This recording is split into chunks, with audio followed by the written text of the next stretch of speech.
అర్థం చేసుకో మగరాయ అంతా చెప్పకుండా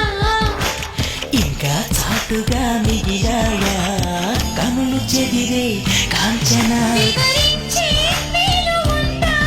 వేధించే వయసు యాతన కలహించే వీలు కోరిందా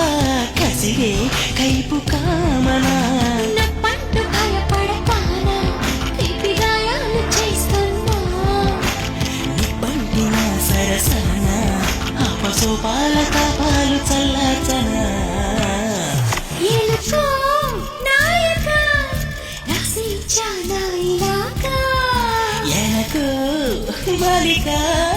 దూసుకొచ్చావి ఇలాగా